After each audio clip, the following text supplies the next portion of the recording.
Kalau dari pengalaman gue sih mungkin lebih banyak tough love-nya ya di. Gimana tuh? Contohnya tuh mungkin bagi gue biasa ya, tapi mungkin bagi teman-teman nggak biasa, tapi tapi di semasa kecil dan di keluarga gue tuh kayak kata-kata goblok atau bodoh tuh udah biasa gitu. Waduh, iya lagi. Oke, mungkin kalau gua tarik lagi sedikit, ini kan di sini mostly kita product management team ya, dan ada Handar satu-satunya di sini yang di luar daripada product management, di mana dia engineer.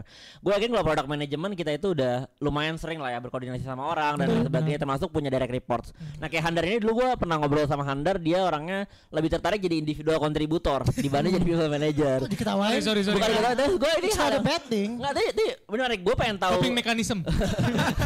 Gue pengen tahu point of view dia sih. Apakah dia itu udah malas get rid sama hal-hal semacam ini, dan menurut dia udah tidak perlu lagi gue nerapin tough love karena udah terlalu ribet ngurusin orang, atau menurut lo emang ya udah gue suka emang kerja sendiri aja? Itu boleh di share nggak, Nar? Lagi mikir Jo. Lihat mam.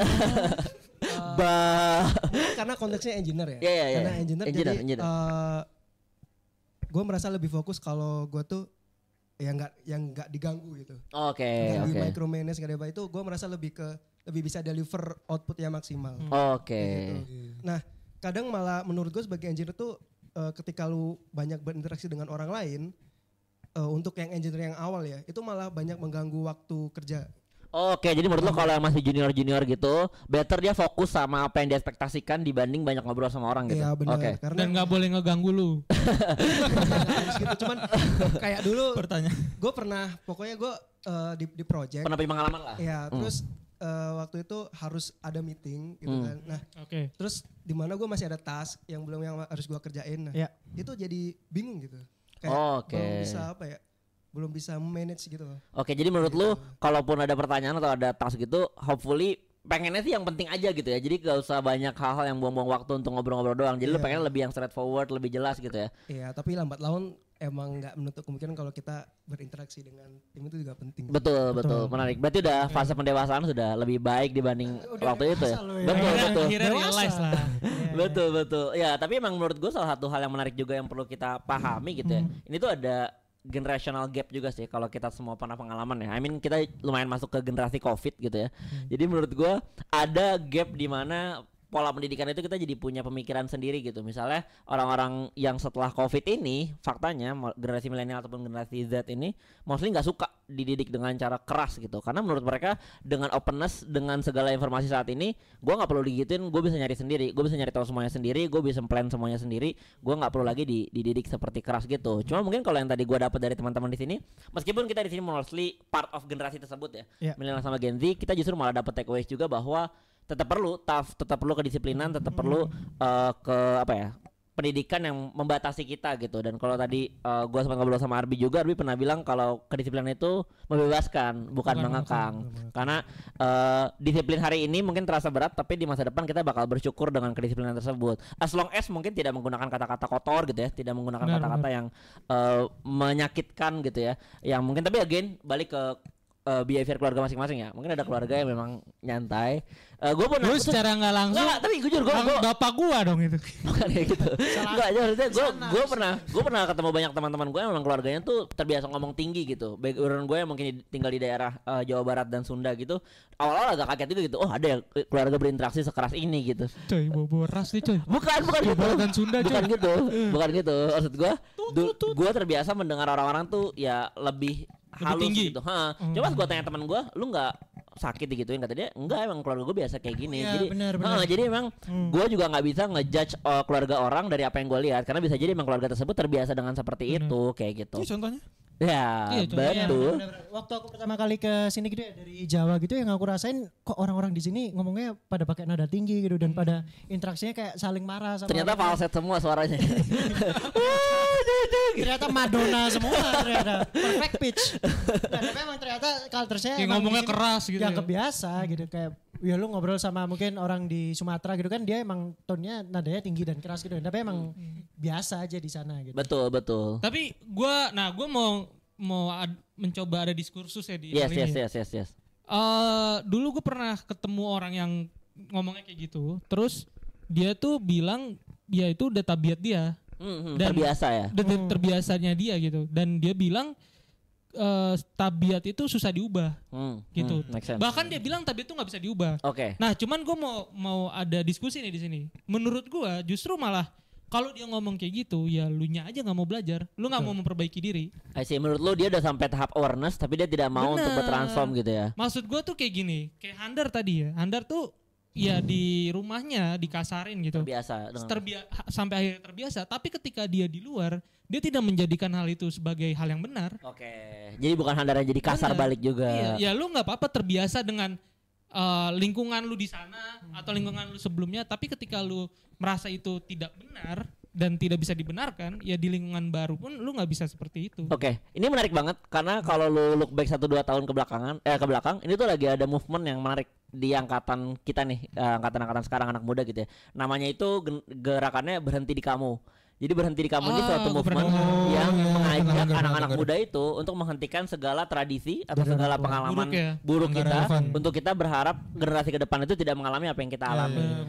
Ini menarik sih menurut gua, agaknya cukup relate juga gitu, bahwa kita bisa juga bergabung ke movement tersebut supaya kita kita jadi bagian orang-orang yang bisa menghentikan segala hal yang menurut kita kurang baik dan kita coba terusin yang baik-baik kayak gitu. Nah, mungkin menurut gua tadi bisa didiskusikan juga, mungkin kalau ada yang mau berpendapat gitu ya. Menurut lo apakah apa tadi yang Arbi bilang terkait Handar yang tidak lagi melakukan hal tersebut atau tabiat yang nggak bisa diubah, menurut lu sebenarnya bisa diubah atau enggak, dan sebenarnya harus diubah atau enggak sih kalau lu udah dididik dari kecil dididik kayak gitu? Apakah kita itu harus terus beradaptasi sama keadaan sekitar, atau menurut lu ya gua kayak gini aja gitu? Setuju, boleh teman-teman ramaikan di kolom komentar. Ya mungkin. Tapi menurut aku sangat-sangat bisa diubah sih, apalagi kan kalau misalnya semakin dewasa kan semakin aware ya, kayak oh ternyata didikan dari orang tua kayak gini karena hal ini gitu.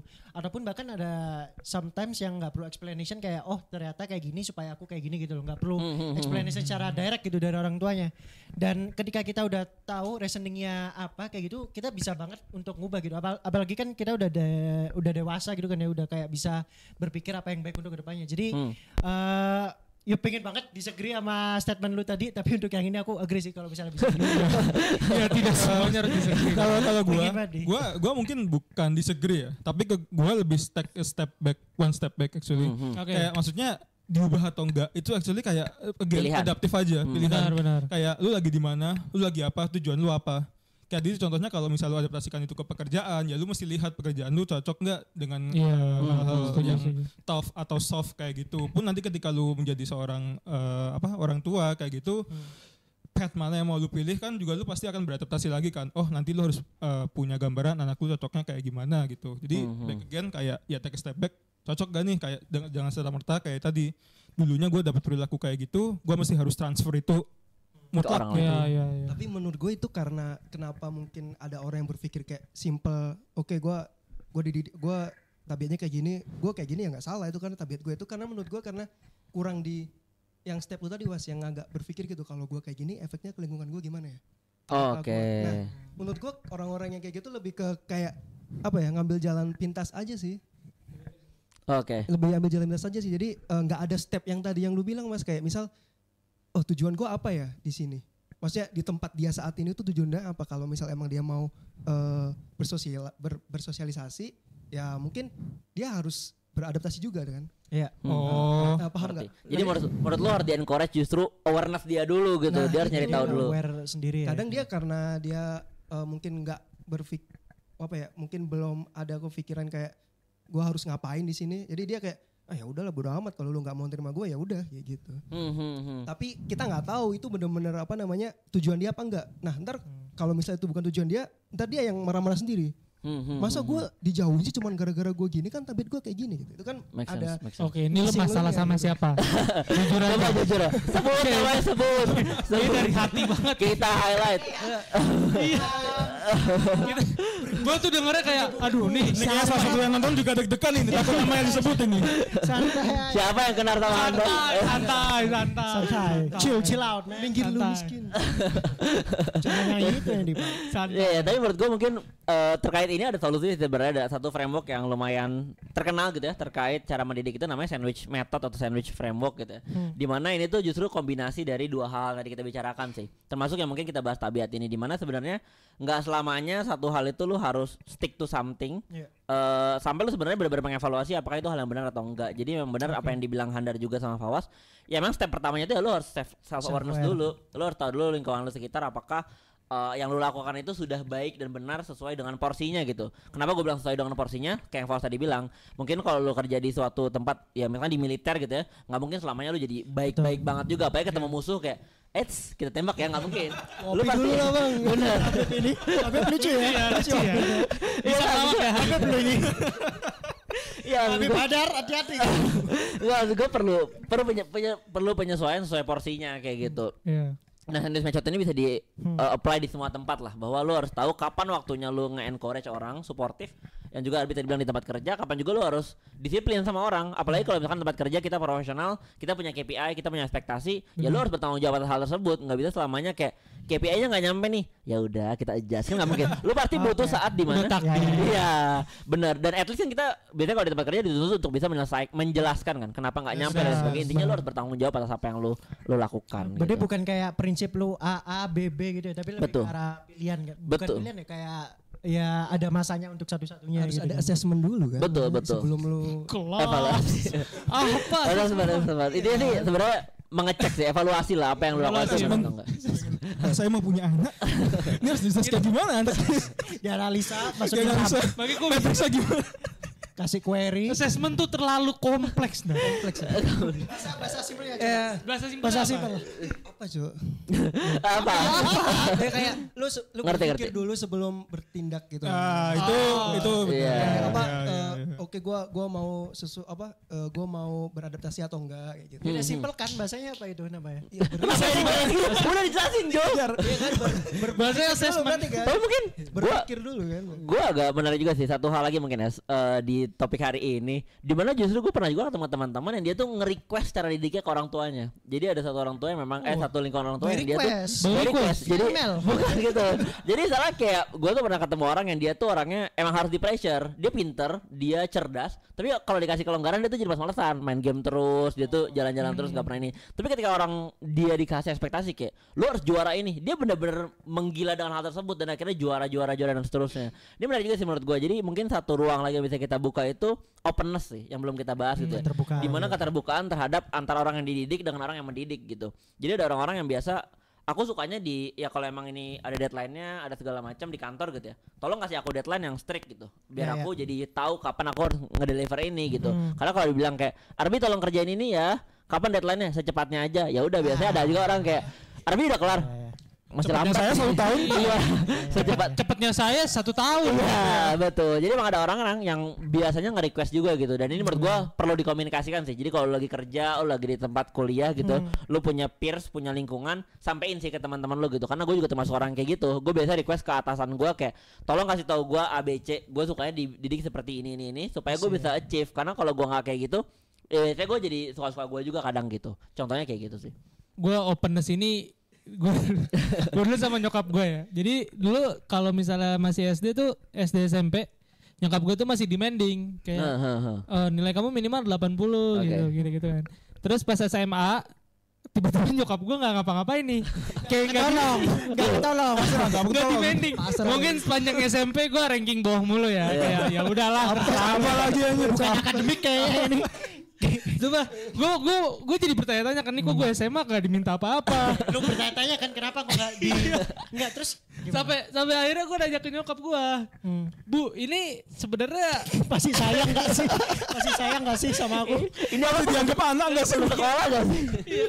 Ini standar bagusnya dapat berapa nih SMA? Terus jawabannya apa? Ya terserah kamu aja. Kalau itu memang baik buat kamu ya udah. Gue kayak Bingung gue. Tapi poinnya bagus sih, justru lu bingung kan karena gak ada tanpa arah jadi tanpa arah. Iya, tapi lucunya ya nyokap gue juga ya terserah aja. Mungkin nyokap lu lupa. Oh iya harus kasih ekspektasi arah ini. Iya jadi openness ini menurut gue juga penting sih. Termasuk yang tadi Handar juga sih, menurut gue dia bilang kayak dia tadi ngedidik orang yang banyak nanya segala macam dan pertanyaan itu tidak penting. Mungkin Handar bisa open sama orang tersebut kan, kayak lu kalau mau nanya ke gue pastikan lu ready dulu dengan pertanyaannya. Jangan sampai lu nanya-nanya sesuatu udah gue kasih dua kali, besok lu nanya lagi gitu. Kalau emang nggak tahu ya tanya secepatnya kayak gitu kan Handar.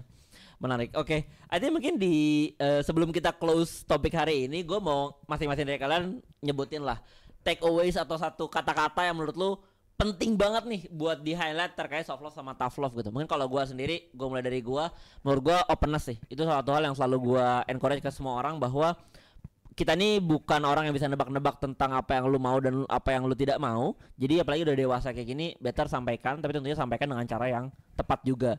Jangan juga randomly marah-marahin orang, tapi ya lu harus open, sampaikan dengan cara yang terbaik, dan tentunya in private ya, jangan in public mempermalukan orang. Itu dari gua. Mungkin boleh lanjut dari Fawas. Kalau dari gua dengan tema soft versus tough love ya. Both, karena gua nggak punya both, ya sebenarnya fair aja dilakukan. Cuman takeaways words gua adalah share expectations. Oke. Ya, jadi both ways gak apa-apa dilakukan. Cuman baik in the end maupun as a premise, baiknya memang diutarakan juga, karena orang yang menerima pun jadi paham kayak kenapa dia mendapatkan didikan seperti itu, kenapa dia mendapatkan respon seperti itu gitu. Dan ini both side ya berarti, dididik sama yang pendidik ya? Yes. Oke. Handar mungkin?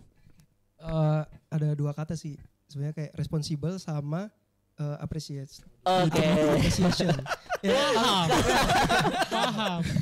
Kaget. Nggak, jadi kalau lu terlalu banyak tough love tapi lu nggak pernah apresiasi itu juga menurut gua nggak seimbang. Tapi ketika lu kebanyakan soft love tapi lu nggak pernah ngajarin tanggung jawab, responsible, itu juga ya kurang gitu. Oke, mantap sekali. Mantap banget. Respect. Kita bikin podcast baru deh. Oke, mungkin dulu. Kalau misalnya dari aku takeaways-nya gini sih, karena aku dari dulu self love, mungkin yang bisa aku pelajari gitu dari diskusi ini adalah itu bukan sebuah pilihan, bukan sebuah prinsip. Kalau misalnya udah A ya A, B atau B, ya kita harus bisa tahu kondisi, tahu audiensnya siapa, untuk mana yang bisa dilakukan gitu. Jadi sebenarnya adaptif aja. Oh ini saatnya self love, ini saatnya tough love gitu. Soalnya ketika self love itu biasanya minim ekspektasi, tapi ketika tough love itu kadang minim apresiasi sih sebenarnya. Kalau misalnya yang aku take away juga gitu. Jadi harus imbang juga antara ekspektasinya apa dan juga apresiasi dan juga ekspektasinya apa gitu. Jadi nggak terlalu timpang aja sih, karena tetap harus balance sih di antara keduanya menurut aku ya, kalau misalnya takeaways-nya di hari ini kayak gitu. Oke. Arbi mungkin? Oke. Kalau dari gua sebenarnya lebih ke ambil positifnya aja sih dari dua sisi itu. Maksud gua ketika emang ada waktunya kita dididik dengan keras, ya betul. Jangan terlalu lama berlarut-larut untuk menyalahkan keadaan gitu. Kayak ambil aja positifnya. Pun sama dengan soft love. Ketika lu merasa tidak dapat tanggung jawab atau nggak dikasih tanggung jawab sama siapapun itu yang mendidik, ya udah ambil positifnya aja. Positifnya ya lu dapat kebebasan, lu bisa bereksplor lebih banyak gitu. But in the end ya itu jangan terlalu berlarut-larut aja. Karena kalau memang orang yang ngasih tahu lu itu ya tadi ya di luar dia punya isu personal segala macam, dia emang benar-benar mau mendidik lu dengan cara itu dan dengan benar, ya udah ambil aja baiknya gitu. Oke, sip. Menurut gue ini bisa banget kita jadikan pelajaran. Thank you juga nih buat Fawas sama Handar udah join di podcast hari ini. Thank you. Dan mungkin sebelum gue tutup, gue ada satu kesimpulan dari apa yang kita bicarakan semua hari ini. Intinya yang gue tangkap adalah ada di balance dan juga resilience ya. Dan kata Handar tadi, dunia itu bekerja tidak sesuai dengan apa yang lu mau. Jadi ya lu harus siap dengan kekerasan dunia ini. Thank you.